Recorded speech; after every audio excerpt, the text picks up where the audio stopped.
What's the most shocking thing a person on their deathbed confessed to you? My uncle was dying of pancreatic cancer when he called me to his hospital room. We'd never been particularly close. He was my dad's older brother, the successful one who'd built a real estate empire, while my father struggled to keep a hardware store afloat. Growing up, we saw him maybe twice a year at family gatherings where he'd show up in expensive suits and talk about his latest property acquisition. "Sit down," he said, his voice barely a whisper. The cancer had reduced him to bones and papery skin. "I need to tell you something before I go." I pulled up a chair, expecting some generic wisdom about living life to the fullest or cherishing family. Instead, he said, "Your father's store, the one that burned down in '98. I did that." My stomach dropped. That fire had destroyed everything. Dad lost his business, our savings, and nearly his will to live. The insurance company had ruled it electrical, paid out a fraction of what it was worth. We'd spent years rebuilding from nothing. "Why are you telling me this?" I managed to ask. "Because your father's coming tomorrow," he said, "and I'm a coward. I can't tell him myself, but you deserve to know the truth." He explained how he'd hired someone to start the fire. Dad's store was on prime commercial real estate that my uncle wanted for a development project. The insurance payout wasn't enough to rebuild, so Dad had no choice but to sell the land to my uncle for pennies on the dollar. "I made millions off that property," he continued. "Built the shopping center that's still there. Your father never knew." I sat there, stunned. That fire had defined my childhood. We'd moved into a tiny apartment. Mom had gone back to work nights. I'd worn secondhand clothes and worked after school to help with bills. Dad had aged 10 years in one, his spirit broken. The worst part, my uncle said, was watching him at family dinners, apologizing for being poor, thanking me for the occasional loan. I'd pat his back and tell him family helps family. "You're telling me this so I can do what?" I asked.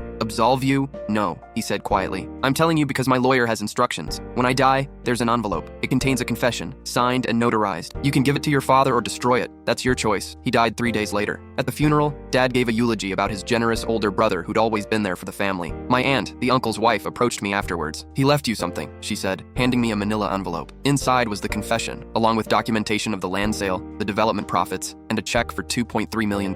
His note said, "This represents your father's share of what that property was worth. I'm too much of a coward to face him, but maybe you're brave enough to tell the truth. Or maybe you'll spare him and just give him the money. Either way, I sleep better knowing you'll decide." I drove to my parents' house that evening. Dad was in his workshop, building birdhouses like he'd done since the store burned. It was his meditation, he always said, his way of creating something when he'd lost everything. "Can we talk?" I asked. He set down his tools and smiled. "Of course. What's on your mind?" I looked at my father, at the gray in his hair, at the permanent defeat in his eyes. I thought about the truth, about justice, about 30 years of him blaming himself for faulty wiring he couldn't afford to fix. Then I thought about the next 30 years, how this truth would poison every memory, every family gathering, every moment he'd trusted his brother. "Uncle wanted me to give you this," I said, handing him the check. "Apparently he'd invested some money for you years ago and forgot to tell you." Dad stared at the amount, his hands shaking. "This can't be real." "It's real," I said. "He wanted you to have it." My father cried that night, talking about his brother's secret generosity, about how family always comes through in the end. I let him believe it. The confession is in my safe deposit box. Some truths are too heavy for the people we love to carry. Sometimes mercy looks like a lie, and sometimes justice is knowing when to let someone die a hero in another person's eyes, even when they don't deserve it.